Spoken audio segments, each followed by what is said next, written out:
So, good morning.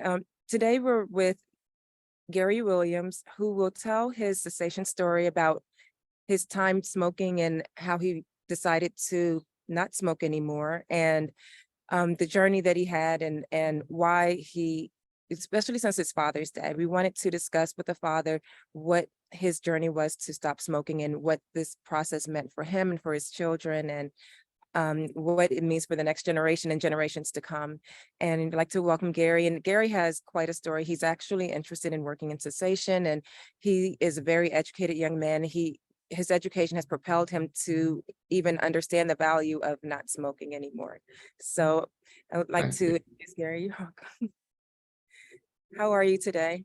I'm doing good. How are you? I'm good. Thank you. Thank you.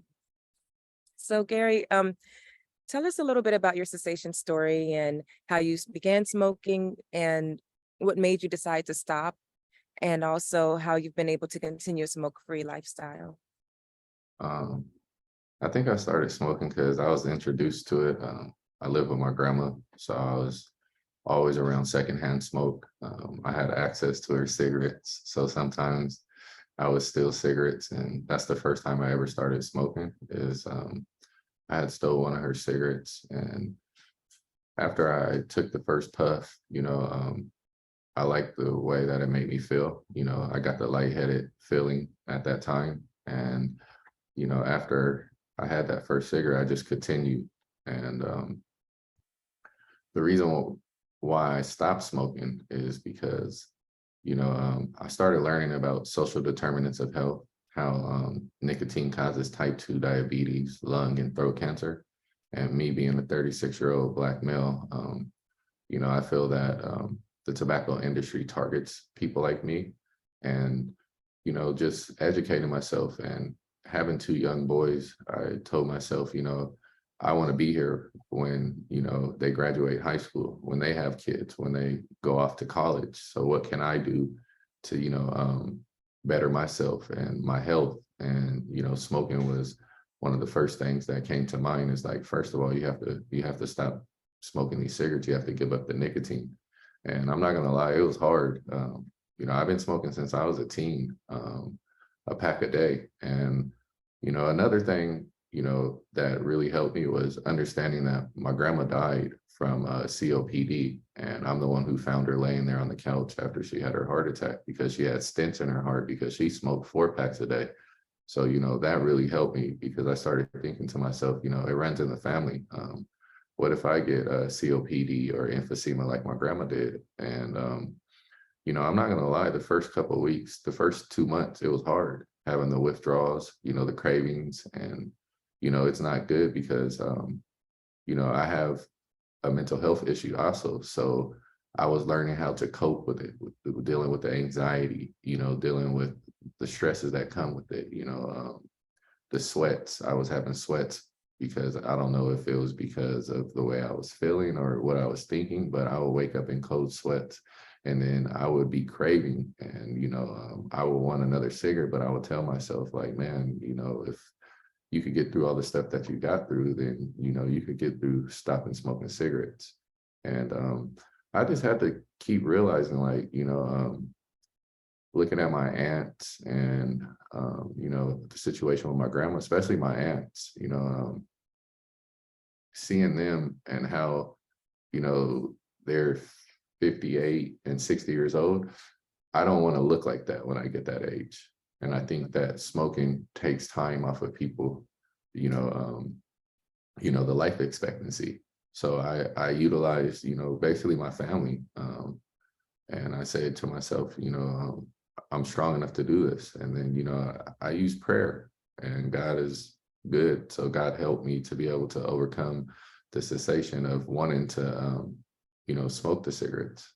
And my two kids, that's really my motivation, is wanting to just, be in their life for as long as I could. Like I told my son last week when I had him, I promise that I'll be in your life for the rest of my life, but I can't promise that I'll be in your life for the rest of your life. I only could be there for the rest of my life. And, exercising, eating healthy, having healthy habits, ultimately that will help me. I'm not going to say that I'm going to be here forever, but if I could stop the smoking, which I did, I could be here for the long run, see them graduate high school, see them graduate college, go into their career field, and I have to set an example for them because I'm the role model and I don't want them to see what I saw growing up in the environment that I grew up in. So I have to be that positive role model in their life.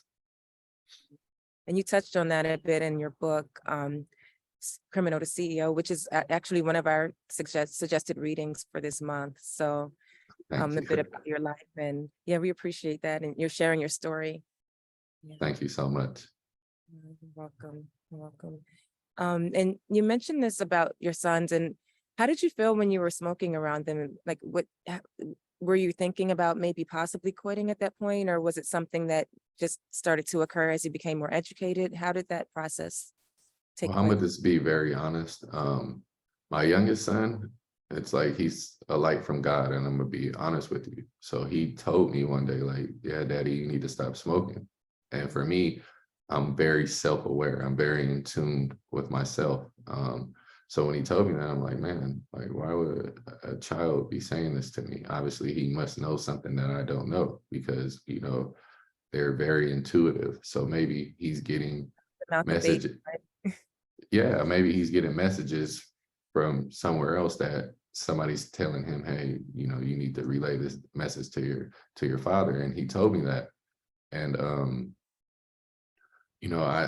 I always go back to the role model, right? I don't want them to think that it's okay because they saw me.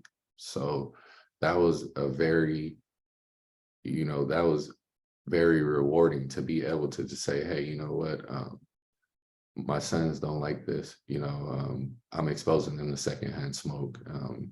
If they develop any type of, health disparities, it'll be because of me being around smoking the cigarettes, in my presence. And I don't want that to happen to them. I want them to be healthy for as long as they could. And again, I just like when I'll reiterate, it's all about me role modeling the type of behavior I want for them.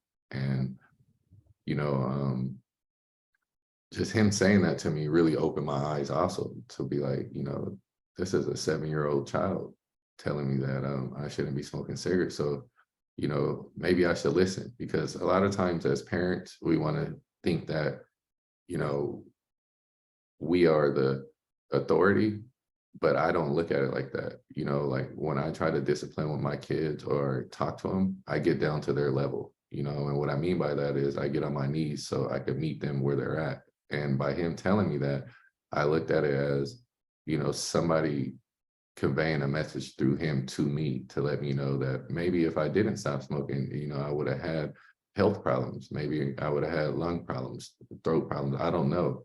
But for my son to tell me that, it was a big wake up call because I'm very aware and I'm very in tune with myself. So I had to take a step back and look like, man, this is not healthy. I was exposed to it at a young age by not only living with my grandma, but my aunts, my cousins, so it's like I have to take them out of that environment and give them, nothing but, how am I trying to say it? Yeah, a positive role model, somebody to look up to, especially as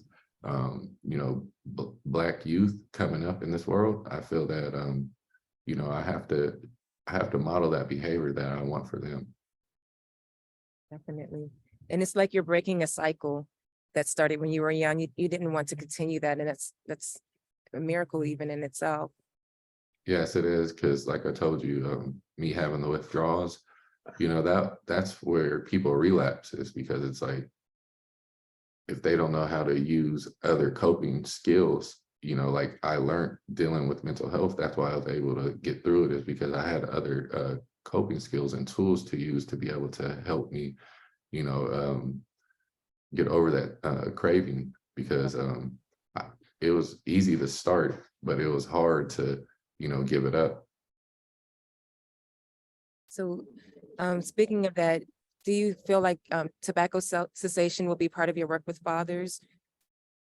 Yes, Or I was, Dr. Barrett was telling me that she teaches on smoking cessation. So I want to go through that curriculum so I could be able to teach it in the area that I live. Right. I feel that, especially in minority communities, if you look at the data and the statistics, those are most of the people who are smoking nicotine is people of color. So if I could get some type of curriculum and be able to teach it in the community to where, use me, model my behavior and use me as an example, I believe that I'm not going to reach everybody, but I'll be able to reach some people to where, they might give it up. Exactly. Yeah, seeing other people and their success stories actually does help.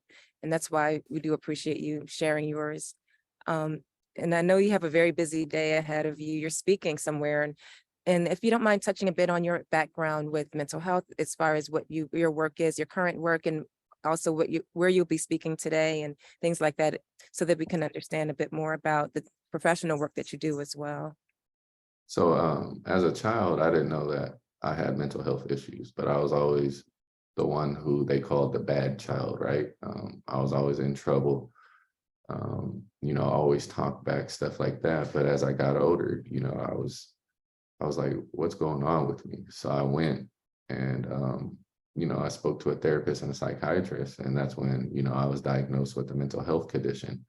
And ever since I was diagnosed, I've just been trying to be aware of myself, be in tune with who I am. And my journey through that, I became a mental health advocate. And I also opened up a nonprofit, which is called the I Am Weird Foundation. It's called I Am Weird because if you look at the etymology, which is the root word for weird, it means that somebody who basically could create their own path. And that's why I created I Am Weird, because I believe that I'm creating my own path, no matter all the obstacles and the hurdles that I had to overcome. And today I'll be speaking at Riverside City College, and it's basically about me growing up in foster care and, the juvenile justice system. And I would add a bit on mental health because mental health plays a part in everything. If you're not mentally stable, then you're not physically stable. You're not really healthy. And mental health is one of the first parts because it starts with mindset.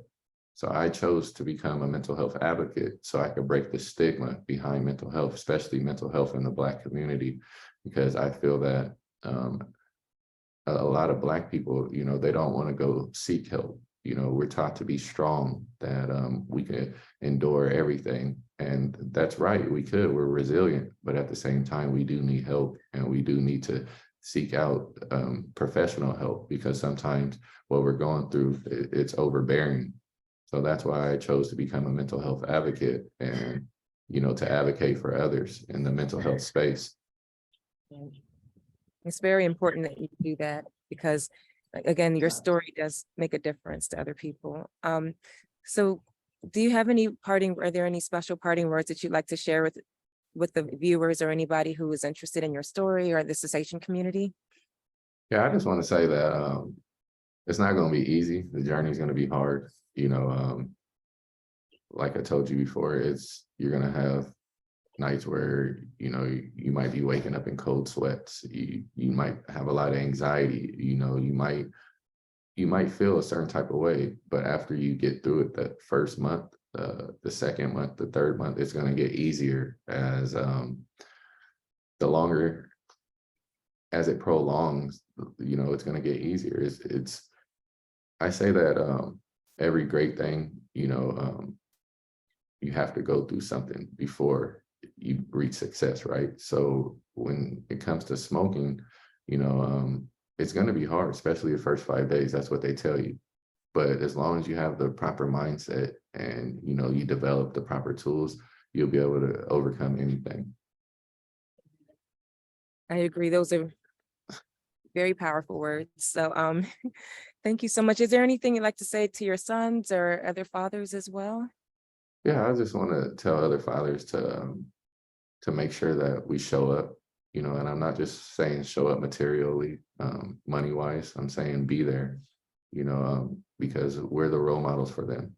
And I know a lot of fathers, especially Black fathers, sometimes we get the short end of the stick, but just keep fighting because those kids need you, and I see a lot of kids who grow up without fathers, and I'll use me and my cousins and my family as an example, they end up in the criminal justice system. So even if it's not material wise or, financially, just be there because spending time with the kids, that matters more than spending money on them. Right. That's And where I'm sorry, go ahead. the memories are built. Yes, we're creating memories, a trip to the park, they'll always remember that. Oh, my daddy took me to the park. We played basketball, we played football, we played catch. So I look at it like that. I look at all the positive instead of all the negative. And I feel that we need to be there no matter what we're going through. We need to show up. We need to fight through whatever situation that we're going through to show them kids that they're deserving of our love. And, it's not their fault that they came into this world. We brought them into this world, but it is our responsibility to give them that love and nurture them. And I feel that as fathers, mothers are very nurturing, but fathers could be nurturers too. So we need to teach them differently that it's okay to, show emotion because we're all human beings, right? And in the Black community, we're taught to be strong, don't cry, don't be a punk, don't be a wimp, but that's not the correct way to teach, especially young Black males. We need to teach them how to basically express their emotions. And I would just say, just continue to build community and to basically strive for success, especially when it comes to, people of marginalized community like what we're in, just to keep going and never give up. Yeah. Thank you. We just want to thank you again, Gary, for being part of this journey that we're on with our Breaking Free, easing, and also thank Dr. Beard for having this platform where we can share our stories and help other people become the best that they can be. So thank you. We applaud you and wish you all the best in everything that you do, Gary, and make sure you write that second book. No, I will. And I thank you guys so much for, reaching out to me for doing this interview and being able and letting me be able to, share my story when it comes to quitting smoking cigarettes and nicotine, so I really appreciate you guys and I'm thankful for this opportunity. I'm grateful to be in this space with you guys. Thank you. Thank you, Gary. Thank you. All right. Have a good day. You too. Bye-bye. Bye. Thank you again for joining us on Breaking Free. We hope you enjoyed today's talk and discussion about cessation and the challenges and also the triumphs of cessation from tobacco. Join us next month as we discuss more with Gary Williams and his attempts to quit smoking and also other substances through breaking free in his mind. Have a wonderful Father's Day, and we look forward to joining with you next month. Thank you, and continue to break free.